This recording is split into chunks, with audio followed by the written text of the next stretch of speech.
All right, you can hear me? Okay, good. Okay, these are my polite lecture rules, and I would like to stick to these throughout the year, please, and I'd encourage you to stick to these in all lectures that you attend. So, please try to be on time, okay? No more than 5 minutes late. And what I like to enforce is if you are more than 5 minutes late, please don't come in, okay? Because it's quite disruptive to have people coming into a lecture halfway through. Bear in mind, if you miss a lecture, you can always watch it again later. I'm not looking at you. Okay? So, you know, I would just like to stick to that. Now, obviously, sometimes you will be late. You know, it's not your fault. Particularly in this building, you could wait 20 minutes for the lift. So, you know, I fully understand that. And equally, there might be times when I'm late, but I would just like us to try to stick to this as a principle. Okay? Please tell me if you can't hear. Okay? Also, please feel free to ask questions during the lecture or afterwards. Okay? We only have a short break between lectures, so obviously I can't answer lots of questions in between. All right?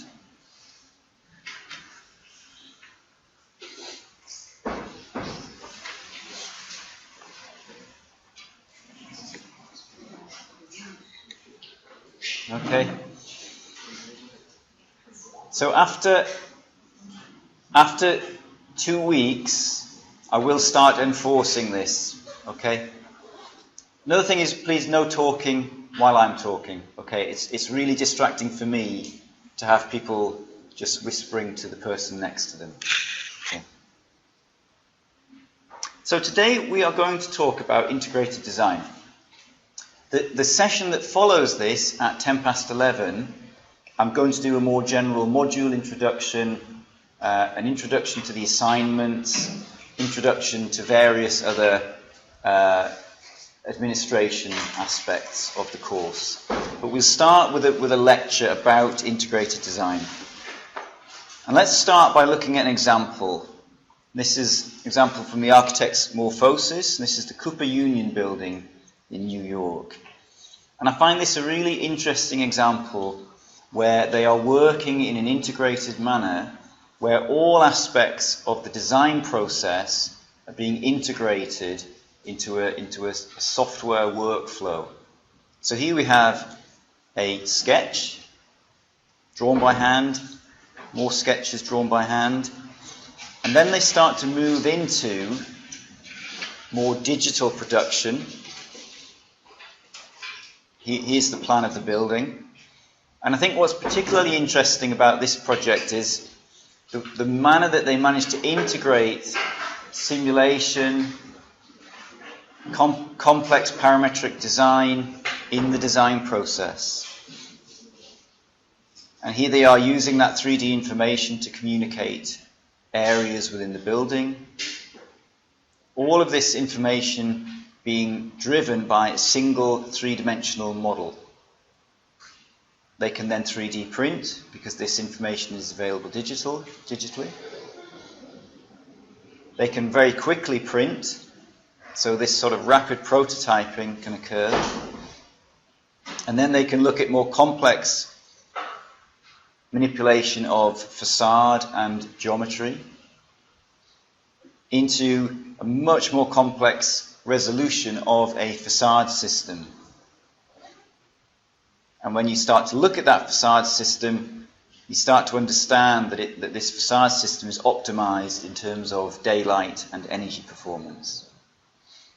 So here we have more 3D printing, and there we have the completed building on site.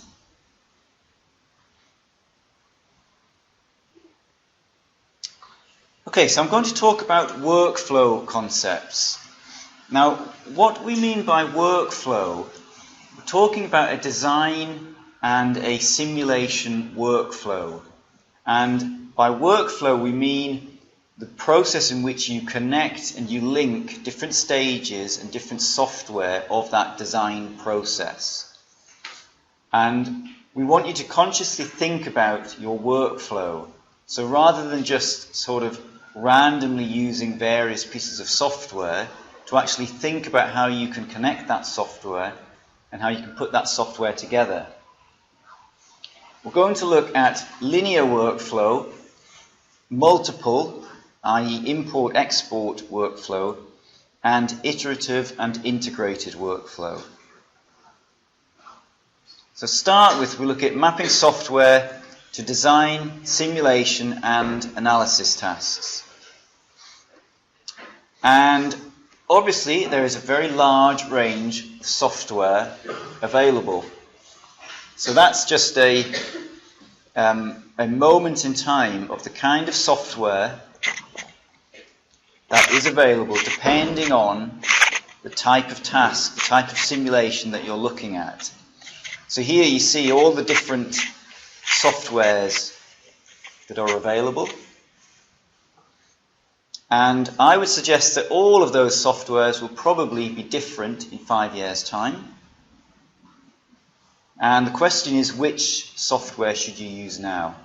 And we're going to have a little look at that. So one question could be cost, but in terms of our workflow at the moment as students and as educators, a lot of this software is available free, but I've just taken out some of the software which we would have to pay for. Familiarity is important. If you are familiar with the software, that may be a good reason for using it, but equally you're in a place of education and this is a place where you can be learning new software. And so I do encourage you not just to stick to the software that you are familiar with. Okay? It's important to be adaptive and flexible. And what I find is when you understand the principles of one software, it's very easy to move into another piece of software and apply those principles. Interoperability. So this is the function whereby different softwares can communicate with different software. Can files be imported or exported from one package to another? And very importantly, what happens if the design changes? And then finally, as opposed to interoperable, what I'm going to look at is integrated software. And in this module, in this simulation module, we do tend to favour an integrated approach. And what we're talking about is software that allows for iterative design changes with simultaneous simulation and analysis. So we're looking for a workflow of software that in terms of you designing and you testing allows for the maximum speed and the maximum iterative changes. So in other words, you can very quickly change that design, test, go back in, change the design again. In 5 years' time, where will we be? Well, we're not sure, but quite possibly there may just be one single design package which is doing everything. And we have seen, certainly with Autodesk products, a move towards this kind of proposal where the simulation is actually built into the product. Okay, but for now, these are the softwares that we're going to use primarily in this module. Now the software that we use, we do use it partly to keep things simple. We are favouring software that is integrated, and we're favouring software where the user environment is very similar in different softwares. And we are using the Autodesk products in this course. Now, if you're familiar with other products, it's not a problem. We still encourage you to use these software products for the purpose of this module. The software products we're using are also the industry standard. So internationally, these are the products that are more likely to be used in architectural and engineering practices. Okay. So we will be looking at site and context modeling, and for that we will use Revit and Vasari. Site wind flow analysis and design, and we'll use the Falcon plugin for Revit with Vasari. And we'll also, it doesn't say that, we will also introduce Autodesk CFD, Computational Fluid Dynamics. For site, sunlight, shadows, overshadowing form generation, we'll use Revit and Vasari. Solar radiation, we'll use Vasari. For energy analysis at a conceptual model level, we will use Revit and Vasari. And at a building level, we will use Revit with Green Building Studio primarily. Daylight simulation, primarily in Revit, but we will introduce some of the features in 3D Studio Max in terms of daylight analysis. And for integrated shading design, again, Revit with 3D Studio Max. In the session that follows this, after the break, I'm going to show you how you can get hold of all this software. So that's what we use, but in essence, we're using Revit, Vasari, and just a little bit 3D Studio Max. So as you can see, I'm deliberately trying to keep this fairly simple. This is a fairly short module. This is a 15 credit module. That equates to about 150 hours. So the content and the workload has to be no more than 150 hours. So I'm keeping it fairly simple, rather than introducing many software families. And this software is sufficient to understand and perform building environmental simulation and analysis, but you're not expected to learn the full complexities of each package. That would take years. Okay? Quite important. You don't need to understand everything about a software package to use it for design and analysis. When you open a piece of software, it can look a bit like this when you first go in. It can be, it's like flying a Boeing 747. But in fact, you often find you can use that software for your purposes by using perhaps just a few of the tools down here. Okay? The best way to learn, I think, is by using the software. So in this course, the way we will work is every week we will introduce some new skills to you, and then I expect you to go away and practice those skills using the software. That's really important. You do have to practice in your own time, and the assignment which I'll introduce in the next session gives you a platform to go away and practice using the software in a very clearly defined way. Okay? And where better to start learning than here and now? Okay, let's look a little bit more at the workflow concepts. So linear. This is an Autodesk slide. And what they're suggesting here is that you work in a very linear fashion. So you start with analysis, you move into concept, you move into proposal, you move into product. And what they're suggesting is that for each stage here, there's different types of simulation. You apply that in a linear manner.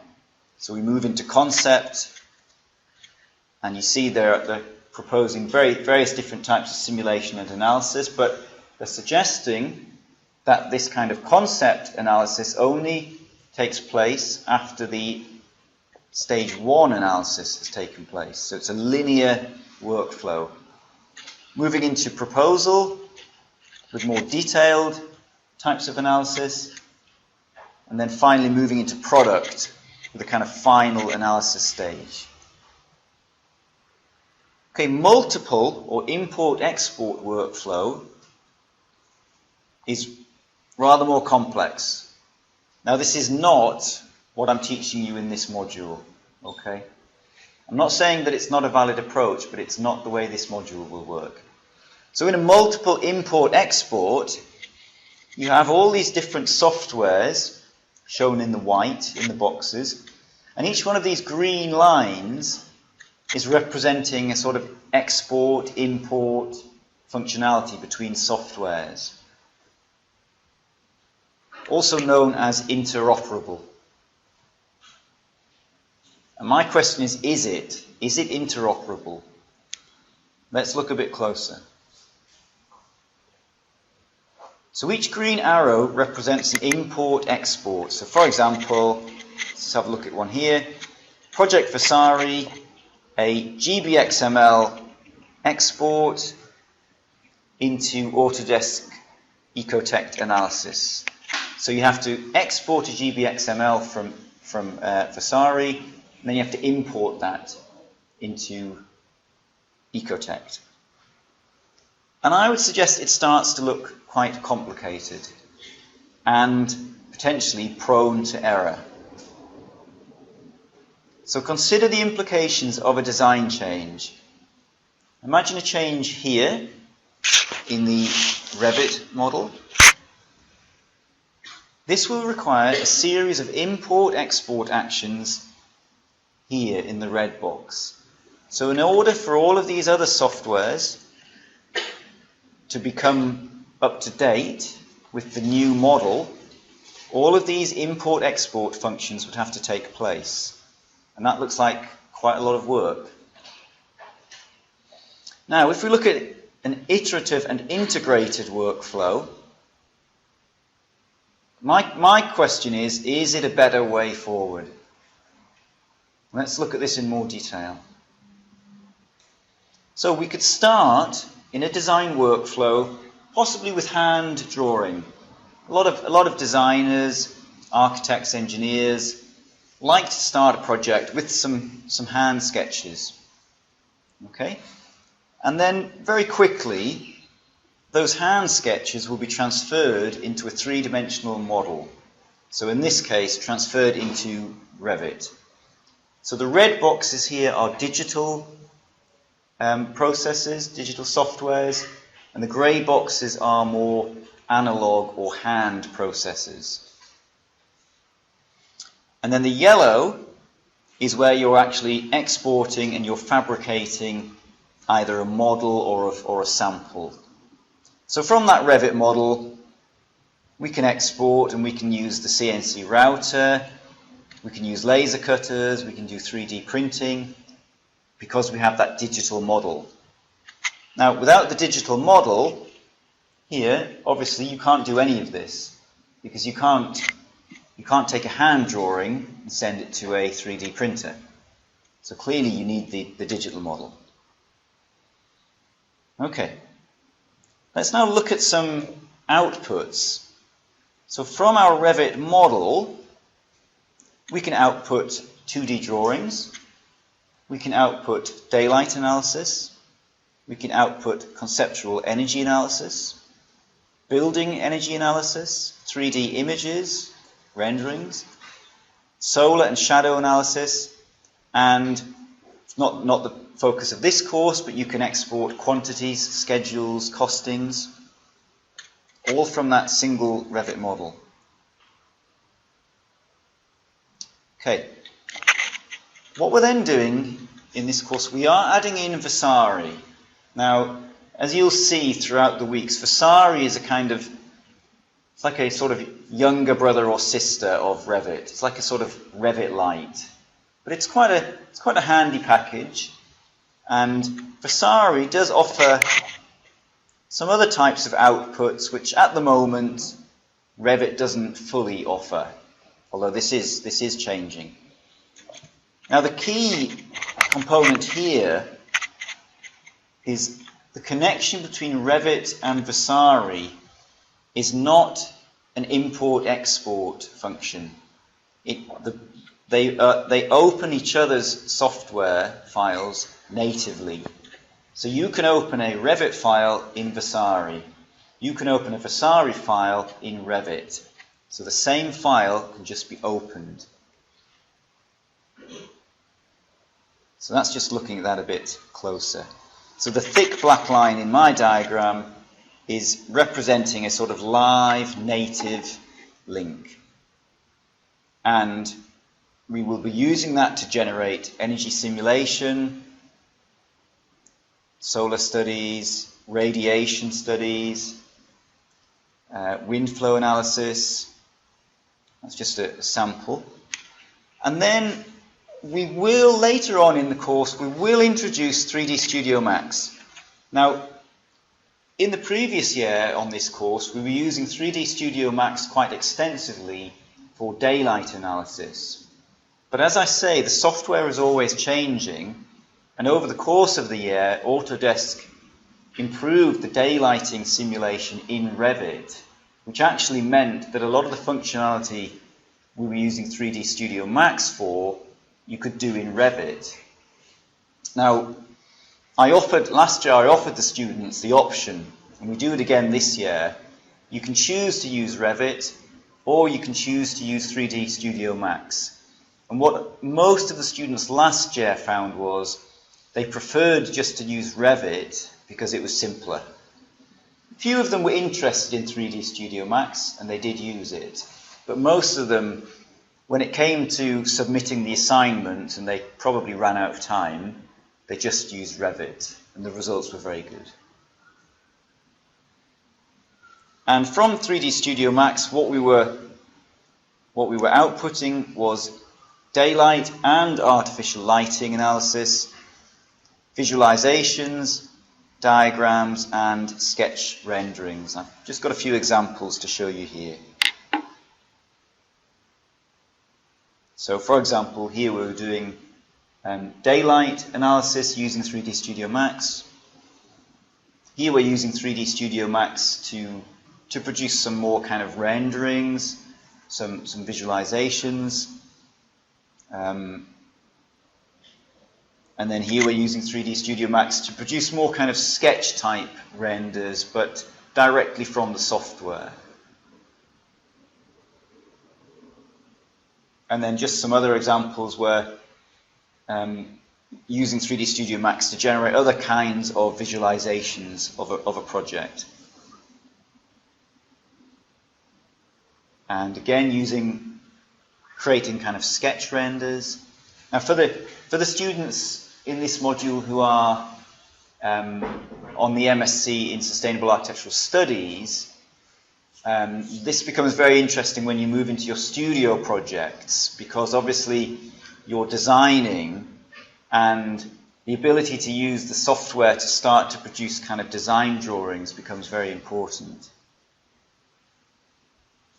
And here we have through to a more kind of photographic rendering here and interior. So this is a computer rendering of an interior, quite a high-end rendering. Okay, so that's just the key to the workflow diagram. And now let's compare and consider the impact of a design change. So bear in mind, when we looked at the import-export workflow, when we made a design change, in order to propagate that design change, there was a whole series of functions that had to take place. Now, if we look here, if we make a change in the Revit model, shown in the red box here, this change will automatically be transferred into Vasari and into 3D Studio Max. The link between Revit and 3D Studio Max is not an import-export link. It's a direct link in the software. So you don't need to go back and export it and import it, you just need to update it. So what we're saying here is, imagine yourself as a designer, imagine yourself in a practice. If you make a change in the model here, that change immediately transfers to the other software products. And then correspondingly, the outputs in terms of analysis, simulation, can automatically be updated. So this is what when I talk about an integrated approach. So that is then transferred into the other outputs. The workflow becomes iterative and recursive. And that's what I mean by iterative and recursive. These arrows. So you make a change, you simulate it, you analyze the results, and then you go back into the model and you may make another change. So you're iteratively improving the design. Now the problem with the more sort of linear approach or the import-export approach is it takes a lot more work to do this. Now what the students were able to demonstrate last year was, in a very short space of time, they would be optimizing the design. So they could change, for example, they could change the shading device on a window. Within an hour, they have new daylight analysis, they have new energy analysis. They're able then to change that shading device again, repeat the process, and the design is being optimized very quickly. Now, if I just give you an example, comparison, from my experience in practice, I've been working as an architect in practice for 20 years now. Even a year ago in practice, our workflow was the architects would produce the model. We would send that model across to our building engineers, and they would run daylight simulation. Okay, that would come back. It would take 2 weeks to get that daylight simulation back. Then I would say, okay, thank you. Right, I'm going to change this window because it looks a bit dark in that room. Change that window, send it back. Thank you. 2 weeks later, I would get the analysis back. And that analysis would say, well, Aidan, that's improved it slightly, but not quite in this room. Okay, change it, send it back. So imagine the difference between here, where you yourself, within 2 hours, can change that window 4 times, change the shading, you get daylight analysis, you can do visualization renders to get a feel for what it will look like. You can look at the impact on the energy analysis in that building. You can do that all yourself in a very short space of time. And that's the workflow that I'm promoting in this module. Okay? I'm sure it sounds quite complicated, but once you start to use it, it will become clearer. Okay, so just a few more examples quickly before the break. So this is another Morphosis project. This is the Fair Tower. And again, I think it's a really interesting example where they are using the capabilities of an integrated process, integrated workflow to design and to optimize this building. So here we have some images where they are looking at the form generation, and that is then very quickly transferred into more complex facade geometry. And here they're looking at optimizing the shading on the mesh, and each one of these shading grids is optimized depending on the solar radiation, which they are they can very quickly simulate, and this is something that we'll be doing in this course. Looking at the sun pattern and working very closely with the sun. Now in this instance, each of these panels is slightly different, but the benefit they have is because these products are now cut by computers, computer-controlled water jet cutters. Each of these panels can be different, and they just send the information digitally to the fabricator.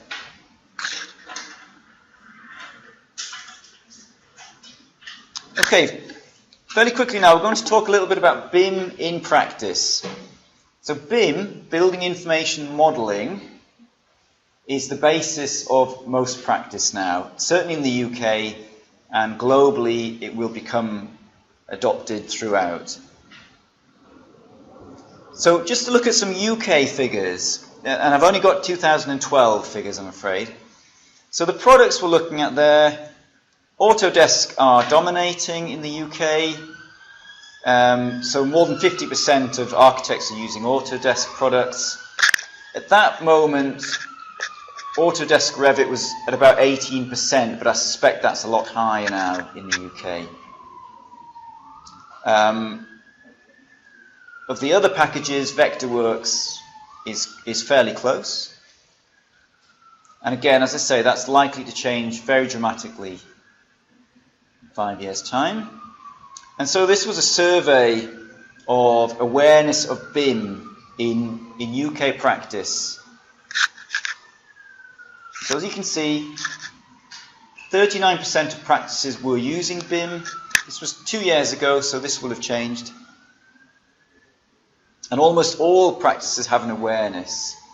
Now in the UK, the government is actually insisting that architects will use BIM, and the government protocol says that by 2015, I think it is, any public project in the UK, the architects and the design team will have to use BIM. Otherwise, they won't get the job. So it's becoming the norm here. Okay. So the projected application of BIM in the UK, in 5 years' time, of the companies that were surveyed, 93% believe they will be using BIM. Okay, so it's fairly conclusive. Most architects in the UK, most engineers, will be using a BIM model. Okay. And it is likely to be similar globally. Now, I know from talking to some of you last week that it was very interesting that you were saying that the uptake of BIM is perhaps a bit slower in other countries in the world, but I'm sure it will be coming on board. So there's some BIM statements here, and I'll just zoom in on a few. The government will make people use BIM for public sector work. 80% of the professionals interviewed agreed with that. BIM is all about the software. People are not quite sure. People do get confused that they think BIM is just Revit, but of course there are other products out there that are also using BIM.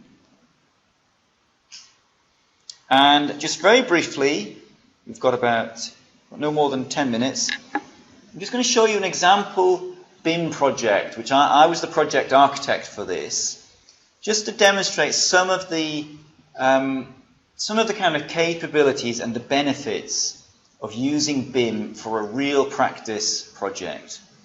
And this is an academy which I was the architect for, working for BDP, that's Building Design Partnership, who are one of the biggest architects in the UK with an international range of offices. So that's the building, and that's this is showing the building with all of the cladding taking off, and you can see the kind of complexity that goes into a building like that. There's a lot of parts in a building. Okay. If we just start to look at it floor by floor, we have the structure, we have the steel frame, we've got the slabs, starting to put the mechanical installations in, starting to put floor finishes on, cladding rails, the walls. So you see the sort of level of information, let's go back one there, the level of information that is required to get this kind of building built. Okay, now imagine Imagine coordinating that information through a series of two-dimensional drawings. I mean, it's kind of amazing that that's how architects used to work, and engineers used to work, but nowadays, you need that in a three-dimensional environment. Yeah. This was Revit. Yeah. Yeah. That's an aerial view of the building. So there's the steel frame being installed on site. What we actually did on this project was we linked the model with the contractor's program of work on site. So at any stage in the project, the contractor could scroll through to a particular date, and they would take these aerial photographs every week, and they could compare with the three-dimensional model, saying, well, that's where we should be, and that's where we're actually at on site. And that was very interesting for them. And also they could use that 3D model to help them coordinate operations on site, like getting cranes into the site, getting lorries around, because they had all that information. Okay, just going inside here, because all the information exists in 3 dimensions, we are able to look very carefully at the relationship of furniture, lighting, ductwork, structure. All of that information is there. We're able to slice through the building. We're able to use this to explain concepts to the client, to explain concepts to contractors on site.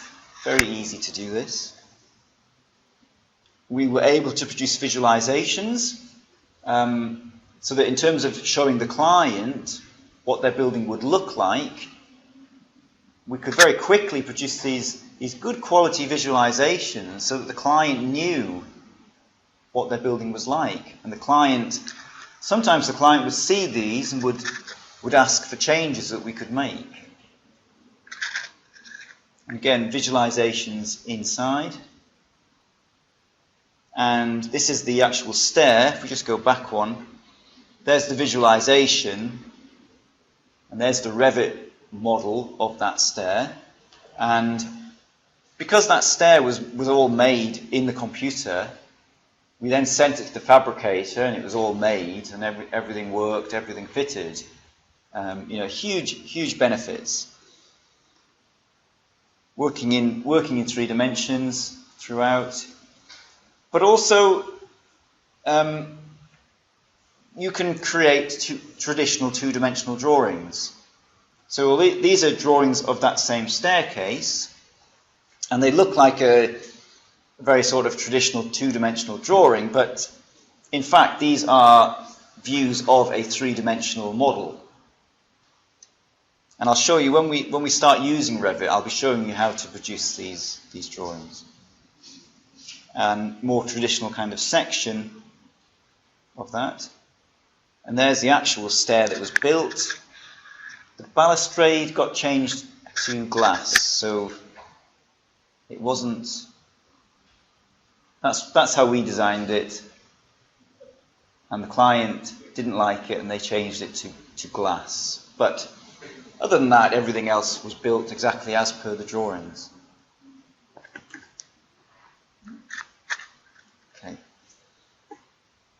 We managed to build this building. This building was about a £30 million building, and because of the nature of working in 3 dimensions, we had virtually no problems on site, virtually no clashes, nothing where structure was hitting another element. And this is one of the main principles of BIM, that we are testing the model in the computer before we build it. Now, if you went back 10 years ago in construction in the UK, you would get on site and things would hit each other, and there would be mistakes, and people would say, "Oh, I didn't realise that steel column was going to hit that floor slab," and you had to end up fixing those problems on site.